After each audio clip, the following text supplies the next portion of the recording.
We are here in Florence, and we just had a conversation with our new friend, Robbin Gheesling, who is the author of The Wine Doors of Florence. And we had a lovely lunch at a Trattoria in the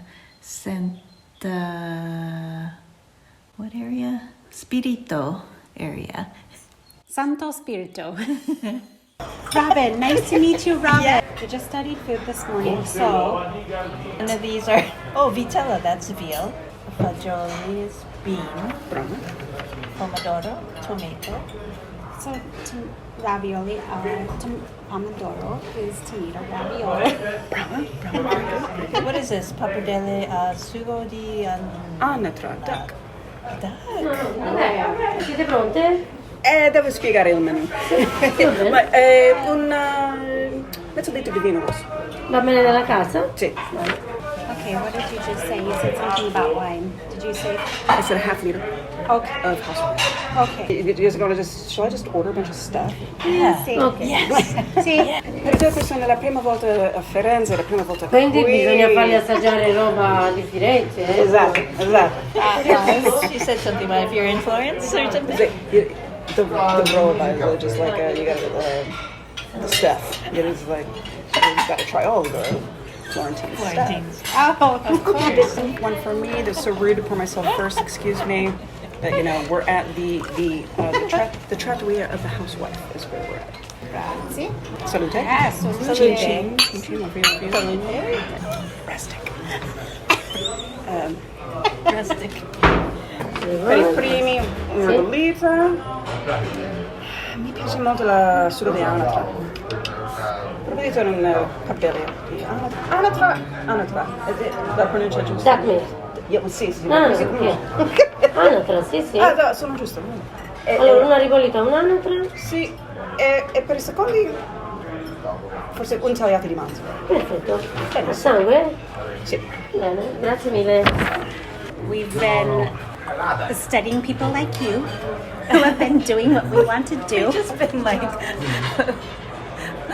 stalking people that we want to we feel know. like we hear them on the podcast. We're like, what an interesting story. Let's contact them. We want to meet you. We want to know you. We're collecting friends along the way. Okay, so this is... You didn't say there wasn't anything you strongly disliked. So This is the liver. Okay, this is liver. It's liver and sage all smooshed together. This one, and I'll pass it to you. No worries. Again, the reach is fine. If you want. All right, so this is liver. She's like, dressed, undressed. You can't tell. Undressed. What is? Oh, did you just say dressed or undressed? As in, did they With anything on see? That's what I was expecting. Okay. it. The olive oil. Olive oil. For her. And artichoke. And Parmesan. Oh, good lord. Am I just like you want a China shop? Artichokes and Parmesan. We learned artichoke. Or we heard artichoke. Carciofo. What made you decide to come here? Well, when I was in here, Italy, or here? Yes, Italy. It's like, so I was in the music business for 15 years, and it.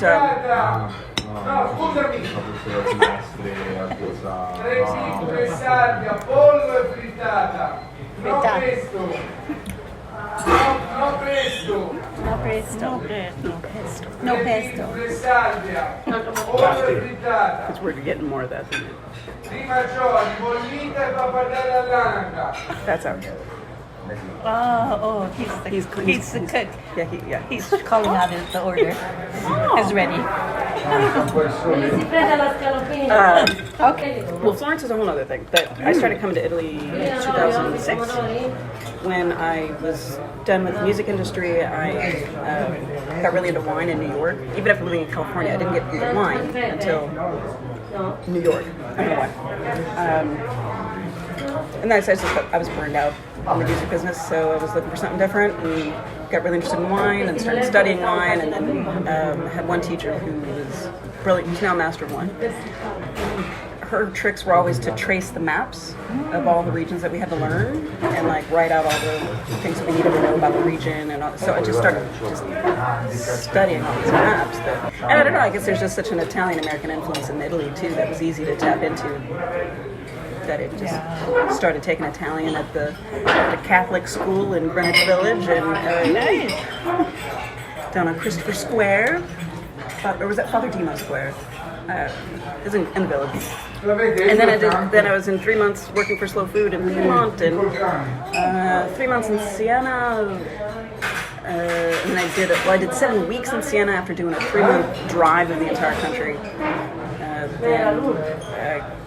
Been back and forth with tourism and wine industry stuff, and then had an opportunity to get a master's in Italian here in Florence in 2013, and can't tell it by my actual spoken language, but then that was 2013 to 2015, and then I was working for a tour company back and forth for seasons, and I thought that was going to be a while, but that only ended up being 2 seasons.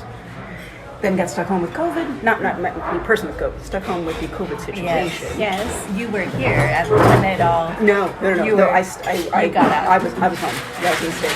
Oh, And then finally got to come back this past September. Oh. so you've been here now since September. What is your place like?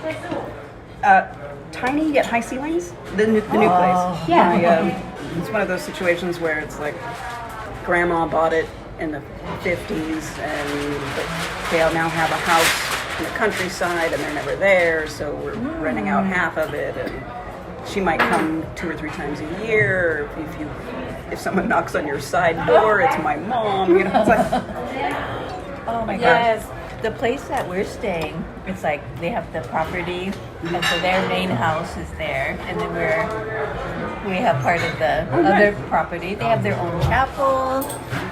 Everybody was baptized there, married there. Yeah, it's really nice to have somebody close by when we need help. you're like, Okay. I'll make a tiny observation. Yes. How much travel in Italy have you done prior? Just You just dove right in. Just a couple. we came 3 years ago, but we were in Florence like 5 days. We did the Venice, Florence, Rome. Yes. So The well-worn path of the American. yep. Yeah.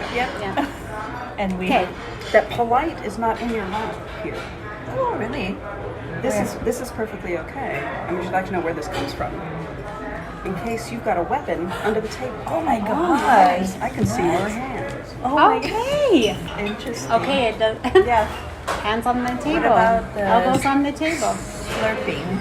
Slurping the noodles. Yeah, you're definitely not supposed to bite it off, but if you have to, yes. But it's not like the Asian ramen. Have you learned in your little course yet about fare la scarpetta? Scarpetta. I know Scarpetta. scarpetta. We learned on our first trip about this. This softening. Now, some people say Hold on, Joanne. You must have a piece of bread. Get your I piece of didn't bread. even see that there. Pane. and Tuscan bread has no salt, so this is disgusting. Okay, look. I was She just kept saying that. There's no salt. Now, some people say that you're not supposed to do it with your hand. That the reason it makes such a shoe is because now it looks like a foot. Nobody cares. Oh. Yeah, their bread doesn't have any salt in it. So I got up for I needed like a little midnight snack. So I went out and had a piece of bread with butter. I'm like, this is not satisfying. No. So, if you go to a market and ask for bread, make sure you say pane salata. That exists? It does exist, you just have to ask for it. If you just say bread, they're just going to give you unsalted standard bread. Pane salata. I was thinking this is just an American thing maybe because our palate's different. There's 2 theories. There used to be a massive salt tax in Tuscany, and especially Florence. So to conserve salt, they just to save salt for preserving food, Yes. they took it out of bread. Okay, that makes sense. And then the reverse theory on that is the salumi and all the other things are so salty. Yeah. Why would you have a salty thing to put it on? Right. Yeah. Like you didn't notice there was no salt on there with all that on it, right? No, because yeah. Good. And the butter doesn't have enough salt in it here either. Right. Which came first, the wine doors? Mm-hmm. And then you were taking photos of them? Mm-hmm. Oh. I did that in 2013. So now we're here to learn from you about the wine door. I shall walk you past a few. My original intention coming this time was to write a proper guidebook. However, as soon as I got here, I was selected for a mentorship with Magnum Photos. I applied for this cohort, if you will, Right. and it changed my objective for the year. And I've been doing a documentary project, a long-term documentary project on this other wine bar that's in its third generation ownership, second family, third generation of this family, fourth generation classic modern Italian story. Fourth generation doesn't want it. It's it's old school. They're young 20s. They're off at university. Don't want great granddad's wine bar. But this particular one, he's very, very particular about the wines he selects, the foods he has in there. So it's. What's the name of that wine bar? Where is it at? I'm taking you all of these originally named places. Casa del Vino. Oh, House. okay, Wine. there we go. House of wine. But that ends in June, and then I'll pick back up on the proper guidebook because, even the ones I'll walk you past today, I don't know anything specific about them. So that's another thing about the tipping. How does the tipping work here? You don't. You don't. They make a real wage. Yeah. Okay, great. You can if you want, but it's not 15%. Yeah. It's like even if today, if we thought she was fabulous, 2 euros would be plenty. Okay. Right. This is Ribollita. excuse me, ribollita. Buon appetito with your soup. Bon appetito. This is so good. This is one of my favorite things, I think. This ribollita. So this does not have cabbage in it, though. I don't taste cabbage. Cavolo Nero is the green stuff. Oh, okay then. Yeah. Our host says, "Did you put cabbage?" We said, "No, you gotta have cabbage." Bad translation. Cavolo Nero means black cabbage, Black cabbage. but it's kale. Oh. Okay. Kale. Okay. Okay. So we did. Well, put there we go. We did it cabbage. right. We did put cabbage. Oh my gosh, that's good. That's good to know. We did do it right. False friend. Okay. That's what they call in language when it's something translates. Something looks like what you think it should be, but it's not. Yeah. Yeah. Okay. Cavolo is. Cavolo. Cavolo is cabbage, but Cavolo Nero is kale. Cavolo Nero. Nero. Nero. Black cabbage. Black cabbage. Okay. I know we were trying to imagine how it would be with cabbage. Yeah, not the white round stuff. No. No. I'm like, next time we'll try cabbage. But we would be thinking. But I've never had cabbage in there. You can also use that as a nice swear word. Cabbage? Cavolo. It sounds pretty. It sounds good. Nice. So, what's your favorite part of living here? Do you have a favorite area? No, because that's also, even though Italy is the size of California, everything is so different that there's different things for different reasons. Mm-hmm. I love Naples because it's a big city on the sea. Yeah. Ooh, this looks like what you want to make. The pappardelle. What is that? This is the duck ragu. Okay then. So your favorite parts of all the things, right? So Naples is Naples is a big city on the sea with boisterous people and the sun and the food and it might seem basic until you have mozzarella di bufala made that morning in front of you, and then you go home and eat it. It's my favorite cheese in the world. Absolutely my favorite. Mozzarella? Mozzarella di bufala, so it's a water buffalo. So that's why they call it buffalo mozzarella. Because it truly is buffalo. Yeah. Okay. But yeah, then Florence, because even though it's extremely international here and it's almost difficult to be fully immersed in an Italian environment in Florence. I mean, just because it's so artistic, and even now, from when I was here the first time, the contemporary scene has changed so much that I feel very much at home here. By the end of my visit, I want to say I made friends. I became part of the community. What's the best way to do that? What's the best? Are you in the Friends in Florence Facebook group? Friends in Florence? Or sorry, Foreigners in Florence. Era questo il coso il... It's literally all foreigners, but we all live here. Yes. Well, yes. Okay. There's one group right here in this square too. I haven't seen them post in a while. They do a language speed dating. It's really hilarious. That I've yet to be able to go to one, but 15-year-olds get to the aperitivo, and then you literally, for like the first half, people go around for like 10 minutes each and exchange Italian. Yes. And then the next round is English. Okay, what if you only know 5 words though? I would have to read the description again to see if there was like beginners were allowed. Like, are there? Yeah, that's what I mean. Like, are there rules? I would love that though. You know? Well, even just come with your phrase book or something written out and go. Yes, I would totally do that. Robbin. Io sono di Look, Las Vegas. I do have that. It's like I'm creating it in and I just want to go somewhere to say it. I just want to go somewhere and like read it. To 5 phrases. You know, Yes. My name is Marcy. I'm from America. I live in Las Vegas. We learned that. Yes. I have no signal. I like to eat. Mi piace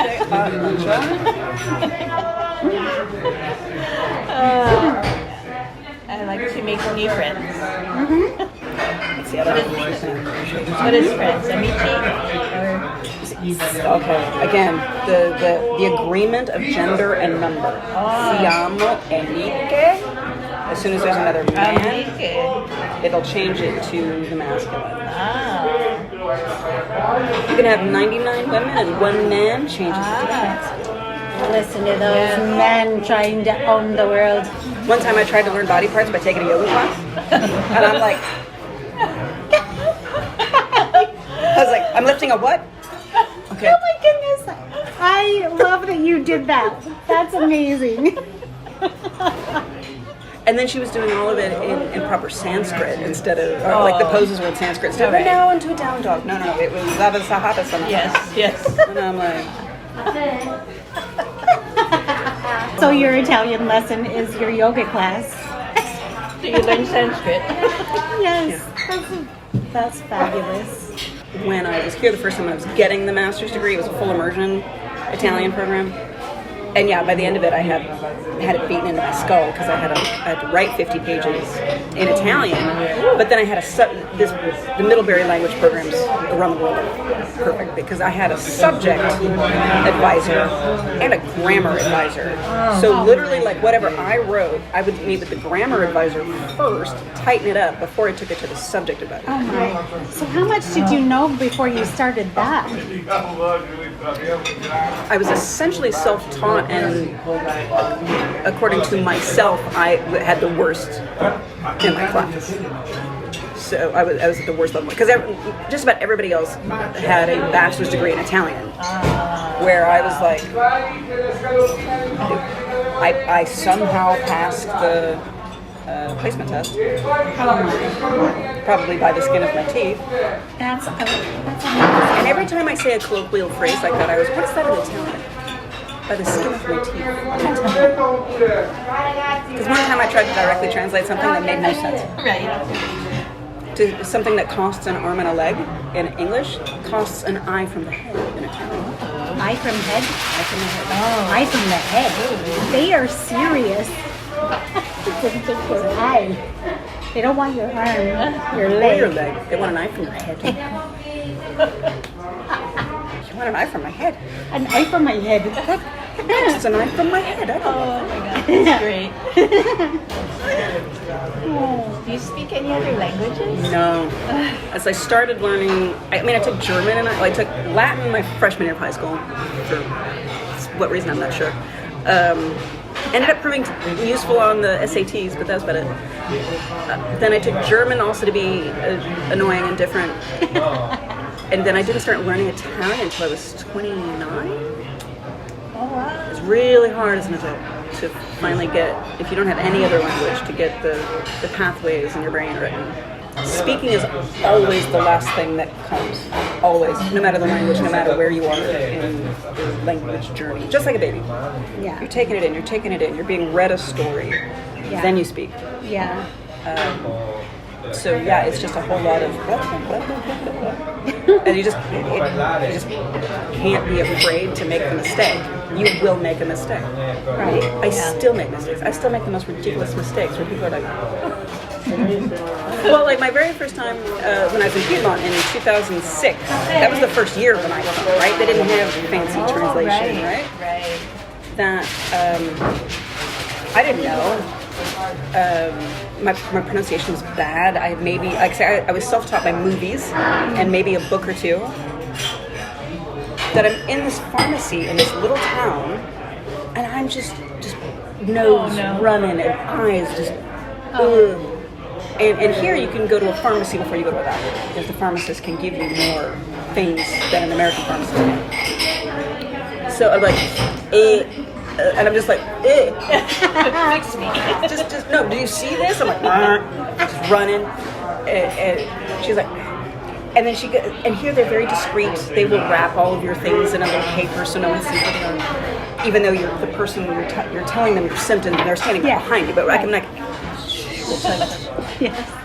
and she starts to wrap it up, and I was like, just wanted to make sure that I pick up the box and I look at this word and I'm like, refrador. Get my paper dictionary out. I was like, no è un raffreddore. Io ho allegrie croniche. And she looked at me and she went, are you sure? What is that? I said, allergie croniche. Allergie. Okay. 'Cause what I told her was, I needed the drugs for my chronic happiness. So allegria is I'm happy. Allergia are allergies. Oh, so close. So I close. was like, I'm sorry, I need to fix my chronic happiness. Yes. Okay. Well, she was gonna try and ask for juice ravioli That was me. instead of Well, pumpkin because ravioli. pumpkin and juice are so similar. Succo. And right, like peach and fish. Fish, yeah. Pesce, sì. So that would be a surprise. You're asking for Can I have peaches and can I have the fish dessert and the juice ravioli? Oh. It's like you need a smoothie of it. Succo is juice. Succa is pumpkin. Yeah, one letter. Okay. One letter. If I can write P-E-N-A. penne. P-E-N-N-A. Oh yes, yes. I can guess. Penis and a. Penis and a pen. I mean, you know. Yeah. Well, yeah. So, but it's literally just like Trattoria. You slow down just, and they can hear it. A-N-N-O. A-N-N-O. Anno. Anno. A-N-O. Anno. Anno. Anna and Anno. Anno and Anno. Anno. That's the difference between anus and year. And year. So you say quanti anni hai, quanti anni io ho, quanti anni, and some dirty old man is going to actually say, I only have one. Insalata. Bistecca con arugula. Oh, Non è bistecca. la bistecca. La bistecca. Grazie. And you eat it all together. The cheese and the cheese, the arugula, the stick, a little peppers of that idea. No, this is actually pretty medium. She asked me if I wanted it al sangue, and I said yes, just for the experience. But this is Oh, rare. Okay, Yeah. because we learned this, and I like it medium rare. But we didn't learn that. We only learned rare, medium, or well done. Oh, is that Cota what al sangue is rare. Cota al sangue, cota al punta giusto. Look at, she's laughing. It's cooked to the right point. Oh. According to whom? According to Is that what that means? It just means medium. But I No, really, just say medio. medium Yeah, is what's. medium. Medium. Okay. I mean, I Ben really. cota is well done. Was well done. Okay. Out to the This right point. actually- To the chef, To the right point. Okay. Because Florentine is rare, right? That's what they're famous Al for. sangue. Sangue. Sangue. Okay, I like. Which is like literally to the blood. Like I said, medium this is more than al sangue. I mean, because I usually like it medium rare myself, but So it's more like it would normally be like. it would be More redder red. than, way redder than this usually. Yeah. Oh really? This Oh is, yes. This is. No, if you go get the bistecca on the bone, Yes. it's gonna be barely warm at the bone. Barely. I'm eating like with 2 knives. What? Do you need a here? Just, she took. Wait. Oh wait, I have 400. I have 400 forks. Do you? Oh, I have 500 knives too. Oh, you didn't have a fork. Yeah, I grabbed like I thought that's what the forks in here. There's a knife. That's what I want to do. I want to just come sit somewhere and listen without needing to leave, but without needing to explain myself either. I would say it's a bit of a shame that you're all the way up. It's probably a gorgeous place. Look, I don't mind coming into town. Oh, okay. Oh, you gotta come sit with me. We'll get a gelato. We'll walk back to the square. Do you have plans? Do you have like tickets anywhere today? We'll have a spritz in the square. Yeah. What is that all of? Like, do people gather in the square and hang out? And okay, so Especially the square. We haven't seen any of that because we're not near a square, but I've heard about it. Like, people just hang out and visit with each other. It's one reason I didn't want to leave the neighborhood. So I was so excited when she said when she called today and said I could take this apartment. Now, do you want the tiramisu or do you want tiramisu gelato from this amazing place up the street? Oh, tiramisu gelato. Look, I had that on my list of things to get today. Was the gelato? Because we haven't done that yet. Kill 2 birds with one stone. Yeah. Volete un dessert? Coffee? I'm having a coffee. Okay. After that. Sí. Okay. Cafe macchiato per me. Do you want a little shot of milk in it or no? Sí. Macchiato? Normally do a macchiato. So here's the funny thing I'm going to say about the coffee is that especially after the meat test, 2 things will change your life. Living here is you're going to find the digestive power of this little coffee. It's just gonna help digest the steak. This and a lot of places will serve you pineapple because there's a digestive enzyme in pineapple. It's truly a digestivo. Yeah. All right, I accept. That's why I was like, after that meat and all that duck and some pasta, and I'm either gonna have a nap or a coffee. I accept. I don't normally drink coffee. Like I'm a tea girl, so it's like the caffeine in their coffee sends me like jumping out of my skin.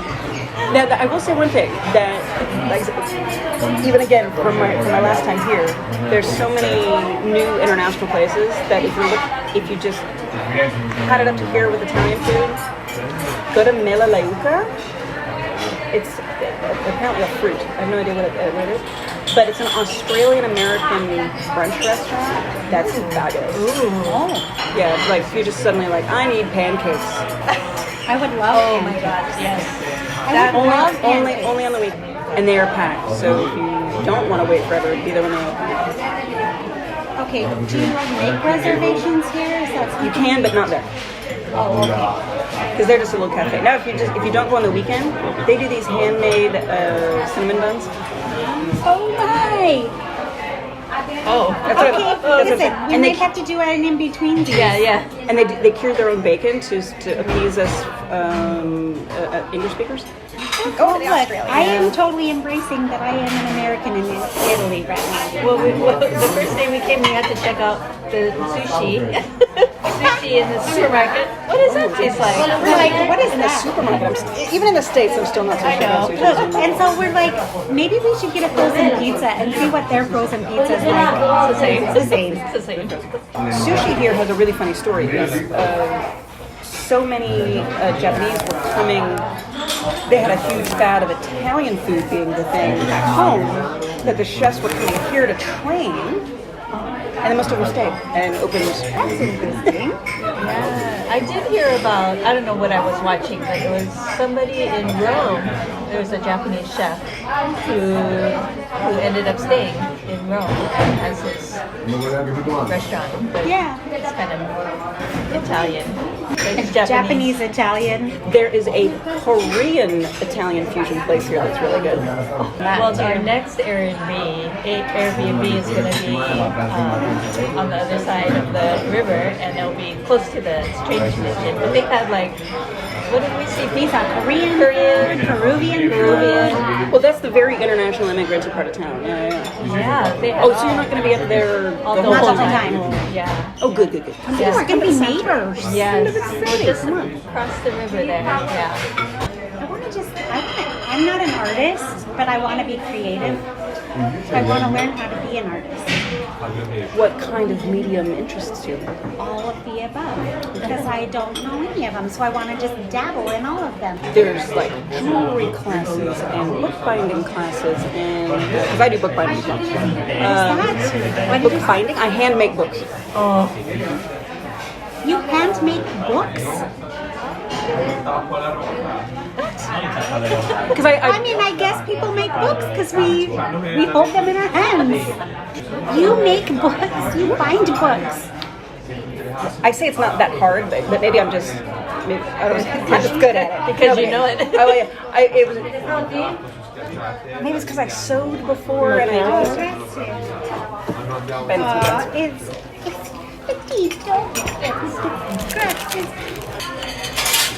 oh, it's so cute. So when I did my Wine Doors book, I assembled the book at a workshop where it was a 2-week thing for photographers to do books. So we did a whole week of what's called sequencing photography to tell the story properly and what pairs together on a page, et cetera, et cetera. And then we printed it and then learned how to cut it, bind it, fold it, stitch it. It's called casing in. So you did your own book? I sold 10 hand-bound editions for $500 a piece. I did a limited edition and just left it there. Oh, wow. What's called one page is a folio. When you have them stitched together, that's called a signature. So you have to decide how many pages are going to be, how many pages are going to be in your signature. And then you're looking at the layout of that one folio. What's here and here when you turn the page is not what's here and here. Right. So once you have something that you need to be in order is when it gets hard. If you just did blank pages and hand wrote, then that doesn't matter. You can do it. You can make a book in 2 hours. Listen, Robin, I think you're like one of the coolest people I've ever met. That was just finissimo. That was nice. I feel like we just lived a whole life right here at this table. It was your life. That was fantastic.